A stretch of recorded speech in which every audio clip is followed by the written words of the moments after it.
మీకు హైదరాబాద్ లాంటి మహానగరంలో కూడా ఇదే సైజు పైపులు ఉంటాయి.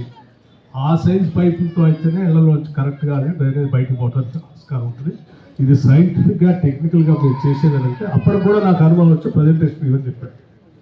సైంటిఫిక్గా తీసుకొచ్చి ప్రజెంటేషన్ ఇచ్చిన తర్వాతనే నేను కూడా నమ్మిన తర్వాతనే వాటిని మొదలుపెట్టి టెండర్లు పిలిచి సరే చాలామంది పనులు మొదలుపెట్టిన తర్వాత కాంట్రాక్టర్ సరిగా చేయట్లేదు, ఇంజనీరింగ్ వ్యవస్థ సరిగా మానిటరింగ్ చేయట్లేదు అంటే కలెక్టర్ గారికి ప్రత్యేకంగా చెప్పాను.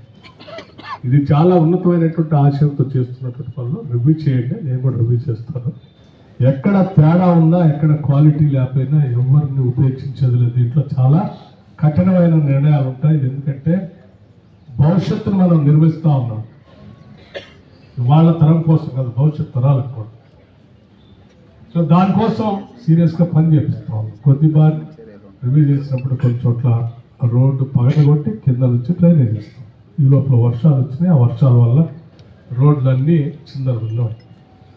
సార్ రోడ్లన్నీ బాగుకొట్టి వేస్తామంటే ఇళ్ళు నిర్మాణం చేసేటప్పుడు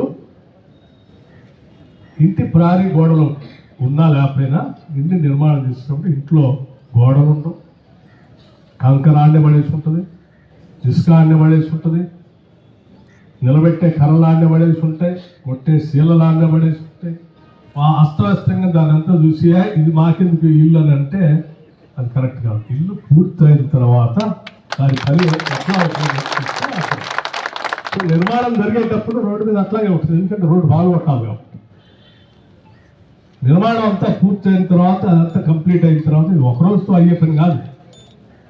అంతా పూర్తయిన తర్వాత దాన్ని క్వాలిటీగా మళ్ళీ బాగుపట్టి రోడ్లన్నింటినీ కూడా మళ్ళీ నీట్గా తయారు చేసి ఒక్క చుక్క కూడా ఇళ్లలో నుంచి నీళ్ళు వదిలేటువంటి డ్రైనేజ్ బయటికి రాకుండా అందులోంచి బయటికి పోయినప్పుడు అప్పుడు సుందరమైన అందంగా ఉండేటువంటి మురుగు వాసన లేని మదిర పట్టణం ఆవిష్కరింపబడుతుంది. అలా ఆవిష్కరింపబడటం కోసం చేసే ప్రక్రియ టైంలో అట్లా కాకూడదు, అట్లా జరగకూడదు అనుకునేటువంటి చాలా మంది తప్పుడు ప్రచారం చేస్తూ ఉంటారు. ఎందుకంటే వాళ్ళకి అట్లుంటేనే బాగుంటుంది. మదిర బాగుపడకూడదు, డ్రైనేజీ అట్లాగే ఉండాలి, అందంగా తయారు కాకూడదు, ఇది ఎదగకూడదు, ఇక్కడ సమస్యలు ఇట్లాగే ఉండాలి. ఆ సమస్యలు అట్లా ఉంటేనే అందులోంచి కొట్లాడుతూ ఉంటేనే మేము బతుకుంటాం అని చెప్పుకునేటువంటి వాళ్ళు అటువంటి ప్రచారం చేస్తూ ఉంటున్నారు. కాబట్టి నేను మదిరపట్నం వాసులందరికీ ఒక విజ్ఞప్తి చేయదలుచుకున్నాను. దీనిపైన ప్రత్యేకంగా అడిషనల్ కలెక్టర్ని నేను స్పెషల్ ఆఫీసర్గా కంటిన్యూస్గా అండర్గ్రౌండ్ డ్రైనేజ్ మానిటర్ చేయడానికి, నిర్మాణ కార్యక్రమం చేయడం కోసం పూర్తి అధికారాలు వారికి ఇచ్చారు. ఆ పైన కలెక్టర్ గారు కంటిన్యూస్గా మానిటర్ చేస్తారు. క్వాలిటీలో తేడా వస్తే కఠిన చర్యలు ఉంటాయని కూడా చాలా స్పష్టంగా చెప్పారు. ఇందాక నేను వారందరికీ గైడ్ చేస్తున్నాను. గైడ్ కాదు, ఇట్ ఇస్ ఆర్డర్, ఆదేశాలే ఇస్తున్నాం.